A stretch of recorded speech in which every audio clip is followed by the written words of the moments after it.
Dear friends,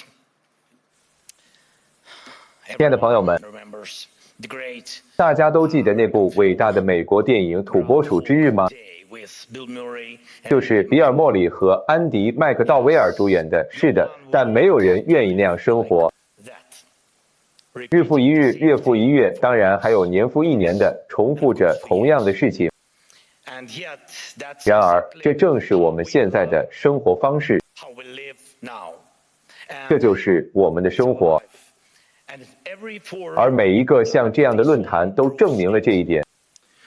just last year 就在去年，在达沃斯，我以欧洲需要知道如何自卫这句话结束了我的演讲。 to know how to defend 一年过去了， a year 什么都没有改变， and nothing has 我 changed. 们仍然处于我必须重复同样话语的境地。 I must say the same words 但是为什么呢？答案不仅仅在于已经存在或可能出现的威胁， threats that 每 exist 一年都会给欧洲和世界带来新的东西。 something new for Europe. 每个人都把注意力转向了格陵兰岛。 Everyone turned attention to 很明显，大多数领导人根本不确定该如何处理。 most leaders simply are not sure. 似乎每个人都在等待美国在这个话题上 Seems 冷 like 静下来， everyone is just waiting for 希望它会过去。 down on this topic. 但如果它不会过去呢？那又该怎么办？ But what if will not? 关于伊朗的抗议活动有很多讨论，但他们被血腥镇压了。 Talk about the protests in Iran 世界没有给伊朗人民足够的帮助， drowned in blood. 这是真的。 The world has not helped enough. 欧洲也袖手旁观了。 And it's true. It has 等到政客们回来工作并开始形成立场时， by the time politicians 阿亚图拉已经杀害了数千人。 forming a position, 而在这场流血事件之后， Ayatollah has already 伊朗会变成什么样？ And what will 如果这个政权幸存下来， bloodshed 它就会向每一个欺凌者发出一个明确的信号： signal to every bully, kill in 杀足够多的人，你就能保住权力。 who in Europe needs that 在欧洲 message，to be 谁会想让这样的事情成为现实呢？ Europe hasn't even tried to 然而 build，欧洲甚至没有尝试建立自己的应对方案。 Look at the Western Hemisphere. 让我们看看西半球，川普总统在委内瑞拉领导了一次行动。 And there were different 马杜罗被捕，对此有不同的看法，但事实是， remains Maduro 马杜罗正在纽约受审。抱歉，但普京没有受审。 is not on trial. 这是自二战以来欧洲最大战争的第4年，而发动战争的人不仅自由自在， And the man who started 他还在欧洲为他被冻结的资金而战。你们知道吗？ frozen money in Europe. 他确实取得了一些成功。 You know what? 是普京在试图决定如何使用被冻结的俄罗斯资产，而不是那些有权因这场战争惩罚他的人。 Be used. Not 值得庆幸的是， the power to punish him. 欧盟决定无限期冻结俄罗斯资产。 You decided to freeze 我 Russian 对此表示感谢，谢谢乌尔苏拉， and I'm grateful for that. Thanks, Ursula. 谢谢安东尼奥以及所有提供帮助的领导人。但是， Time came 当需要使用这些资产来抵御俄罗斯侵略的时候，这个决定却被阻止了。 blocked. 普京做到了。 This, yes. 是的， Managed to stop Europe, unfortunately. 不幸的是，他成功阻止了欧洲。 Because of the 下一点 Americans' position, people are now 由于美洲的立场，人们现在正在回避国际刑事法院的话题，这是可以理解的。 understandable. It's American 这是 history. 美国的历史立场。 At the same time, there is 但与此同时，在为俄罗斯对乌克兰人民的侵略设立特别法庭方面，仍然没有真正的进展。 against the Ukrainian 我 people. 们确实达成了一项协议， It's true. 与 Many 工作人员进行了多次会议，并且内部正在进行实际工作。 inside. 缺 What's 少什么？ missing? Time or 时 politics? 间还是政治意愿？ Too often in Europe, something 在 else 欧洲 is，往往 also 总是有比正义更紧急的事情。 Right now, we are working actively. 现在，我们正在积极地与合作伙伴就安全保障进行合作，我对此表示感谢。但这些保障是在战争结束后才生效的。 ends. 一旦停火开始，乌克兰的土地上 There will be 将会有特遣队、联合巡逻队和伙伴国家的旗帜，这是一个非常好的步骤，也是一个正确的信号，表明英国和法国准备实际派遣他们的部队到地面，并且已经就此达成了第一份协议。谢谢基尔，谢谢埃马纽埃尔，以及我们联盟中的所有领导人，我们正在尽一切努力，确保我们的意愿联盟真正的成为一个行动联盟。再次，每个人都非常积极，但是总是会有但是。川普总统的支持是必要的。再次强调，没有美国的参与，任何安全保障都无法奏效。但是停火本身呢？谁能帮助实现这一切呢？欧洲喜欢讨论未来，却避免在今天采取行动。而正是今天的行动决定了我们会有怎样的未来，这才是问题所在。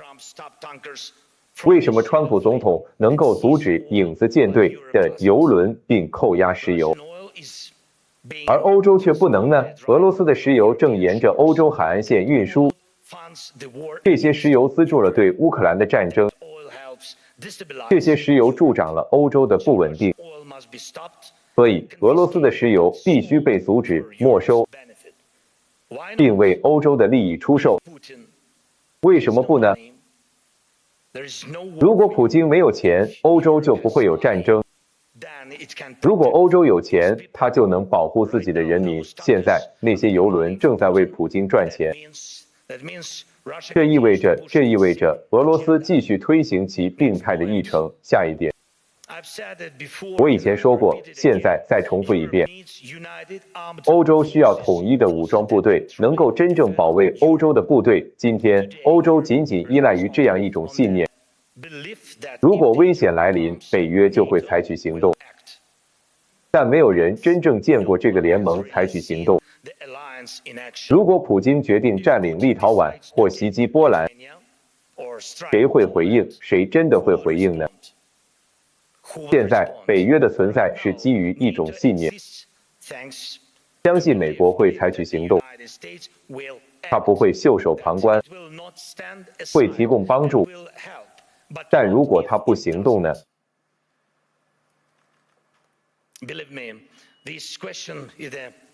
相信我，这个问题存在于每一位欧洲领导人的脑海中。有些人试图更积极地行动起来，投资武器生产等等，建立伙伴关系，争取公众支持，增加国防开支。但我们必须记住，直到美国施压欧洲增加国防开支之前，大多数国家甚至都没有努力达到国内生产总值5%的最低安全保障所需水平。欧洲需要知道如何自卫。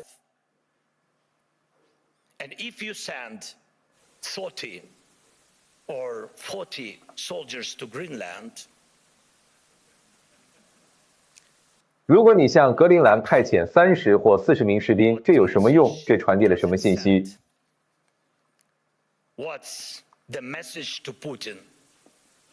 这向普京、向中国传递了什么信息？更重要的是，这向丹麦，你们最重要的亲密盟友，传递了什么信息？你们要么宣布欧洲将保护该地区，免受俄罗斯和中国的威胁，并建立这些基地，否则你们就有不被认真对待的风险，因为30-40名士兵什么也保护不了。如果俄罗斯军舰在格陵兰附近自由航行，我们知道该怎么做。乌克兰可以提供帮助，我们拥有专业知识和武器，可以确保这些船只一艘不剩。他们可以在格陵兰附近沉没，就像他们在克里米亚附近沉没一样，没问题。我们有工具，我们也有人。对我们来说，大海不是第一道防线，所以我们可以采取行动。我们知道如何在那里作战。如果有人要求我们，如果乌克兰是北约成员国的话，但我们不是，我们会解决俄罗斯船只的这个问题。至于伊朗，每个人都在等着看美国会怎么做。世界什么也没提供，欧洲什么也没提供，也不想作为伊朗人民及其所需民主的支持者介入此事。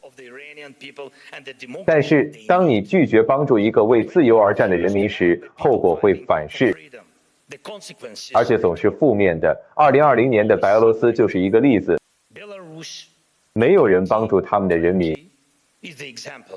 现在，俄罗斯的奥列斯特导弹部署在白俄罗斯，射程覆盖了大多数欧洲国家的首都。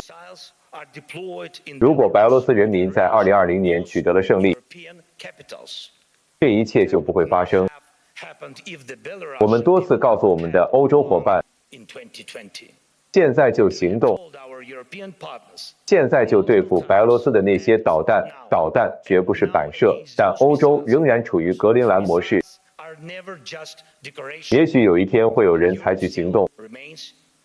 俄罗斯石油的问题也是一样。虽然有很多制裁是好事，俄罗斯石油也变得更便宜了，但石油的流动并没有停止。那些资助普京战争机器的俄罗斯公司仍在运作。如果没有更多的制裁，这种情况是不会改变的，是不会改变的。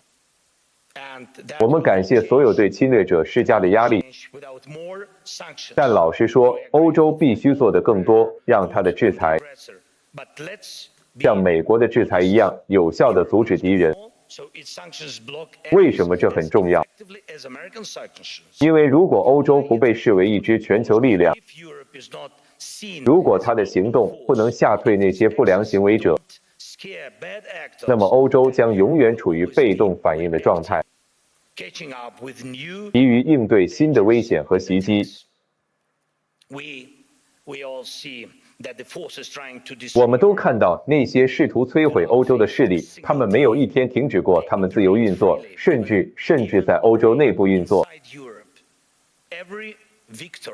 每一个靠欧洲的钱生活，却又试图出卖欧洲利益的人，都应该被狠狠教训一顿。如果他觉得在莫斯科很自在，这不意味着我们应该让欧洲的首都变成小莫斯科。我们必须记住俄罗斯与我们所有人之间的区别。俄罗斯、乌克兰和整个欧洲之间最根本的冲突线，是俄罗斯通过贬低人的价值来确保，当独裁者想要摧毁某人时，他们能够做到，但他们必须失去权力，而不是获得权力。例如，俄罗斯的导弹之所以能够生产，只是因为有办法，确实有办法绕过制裁。每个人都看到俄罗斯现在如何试图将乌克兰人，我们的人民，在-20°C的低温下冻死。但如果没有来自其他国家的关键部件，俄罗斯就无法制造任何弹道导弹或巡航导弹。而这些关键部件不仅仅来自中国，人们常常以中国帮助俄罗斯为借口来掩饰。是的，中国确实帮助了俄罗斯，但不仅仅是中国。俄罗斯从欧洲、美国和台湾的公司获得部件。现在，许多人正在投资台湾周边的稳定，以避免战争。但台湾公司能否停止向俄罗斯的战争提供电子产品了呢？欧洲几乎什么也没说，美国什么也没说，而普京却在制造导弹。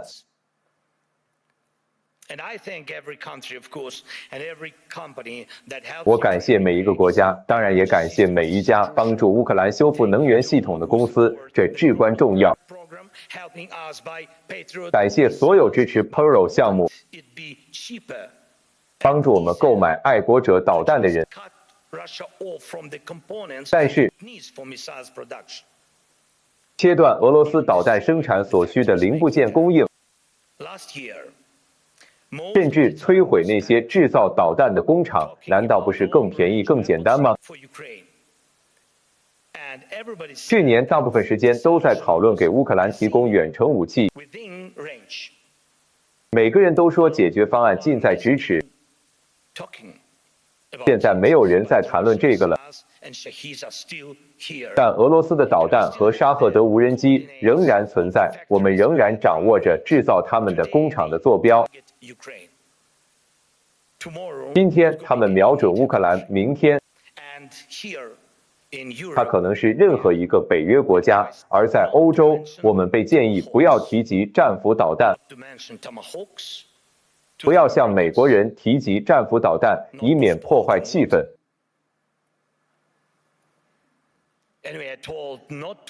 我们还被告知不要提及金牛座导弹。当谈到土耳其时，外交官们会说不要冒犯希腊。当谈到希腊时，他们又会说对土耳其要小心。在欧洲，有无休止的内部争论和未说出口的事情，这些都阻碍了欧洲的团结，阻碍了欧洲坦诚地寻找真正的解决方案。欧洲人也常常互相攻击，领导人、政党、运动和社区之间，而不是团结起来阻止给所有人带来同样破坏的俄罗斯。欧洲没有成为一个真正的全球大国，而仍然是一个美丽但支离破碎的由中小国家组成的万花筒。欧洲没有在全球范围内率先捍卫自由，尤其是在美国将重心转移到其他地方的时候，反而显得迷茫，试图说服美国总统改变，但他不会改变。川普总统热爱他自己，他也说他热爱欧洲，但他不会听欧洲的这种声音。当今欧洲最大的问题之一，尽管不常被提及，其实是心态问题。一些欧洲领导人来自欧洲，但并不总是为了欧洲。欧洲仍然感觉更像是一个地理概念、一段历史、一种传统，而不是真正的政治力量，不是一个大国。一些欧洲人确实很强大，这是真的。但许多人说我们必须保持强大，他们总是希望别人告诉他们需要强大多久。也许最好是能强大到能挺到下一次选举。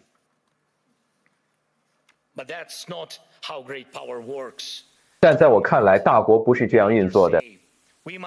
领导人们说我们必须捍卫欧洲的利益，但他们却希望别人替他们去做。谈到价值观，他们常常指的是毫无价值。他们都说我们需要一些东西来取代旧的世界秩序。但那些准备好行动的领导人在哪里呢？现在就在陆地、空中、海上采取行动，以建立一个新的全球秩序。你不能光凭言语来建立新的世界秩序，只有行动才能创造真正的秩序。今天，美国启动了他们的和平委员会，乌克兰受邀了，俄罗斯和白俄罗斯也受邀了。尽管战争还没有停止，甚至连停火都没有。我看到了谁加入了，每个人都有自己的理由，但问题是，欧洲甚至还没有对美国的这个想法形成一个统一的立场。也许今晚欧洲理事会开会时，他们会决定一些事情，但文件今天早上就已经决定了。今晚他们可能还会最终决定格陵兰岛的一些事情，但昨晚马克吕特已经和川普总统谈过了。谢谢你，马克，感谢你的高效。美国已经在改变立场，但没有人确切知道是如何改变的。所以事情比我们进展得快，事情比欧洲进展得快，欧洲如何才能跟上呢？亲爱的朋友们，我们不应该把自己降格为次要角色，尤其当我们有机会共同成为一个大国的时候，我们不应该接受欧洲只是一个由中小国家组成的蔬菜沙拉，还被欧洲的敌人调味。当我们团结起来时，我们是真正不可战胜的。欧洲能够，也必须成为一支全球力量。不是一个迟钝的反应者。欧洲应该是一个能够定义未来，能够帮助从中东到世界其他所有地区的力量，一个能够帮助欧洲自身的力量。因为我们现在面临的挑战是对欧洲生活方式的挑战。在欧洲，人民很重要，国家很重要。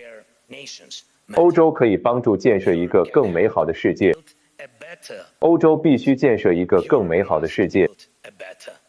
当然，一个没有战争的世界。但为此，欧洲需要力量。为此，我们必须共同采取行动。及时行动，最重要的是，我们必须有采取行动的勇气。我们正在积极努力寻找解决方案，真正的解决方案。今天，我们与川普总统会面了。我们的团队几乎每天都在工作。这并不简单，旨在结束这场战争的文件已经快准备好了，这真的很重要。乌克兰正在以完全的真诚和决心努力，这带来了成果。俄罗斯也必须做好准备来结束这场战争，停止这种侵略。俄罗斯对我们的侵略，俄罗斯对我们的战争，所以压力必须足够强大。对乌克兰的支持也必须变得更强大。我们之前与美国总统的会面，给我们带来了防御导弹。感谢欧洲人，他们也提供了。今天我们还谈到了保护天空，这当然意味着保护生命。我希望美国将继续与我们站在一起。欧洲必须强大，乌克兰也准备好提供任何必要的帮助，以保障和平并防止破坏。我们准备好帮助其他国家变得比现在更强大。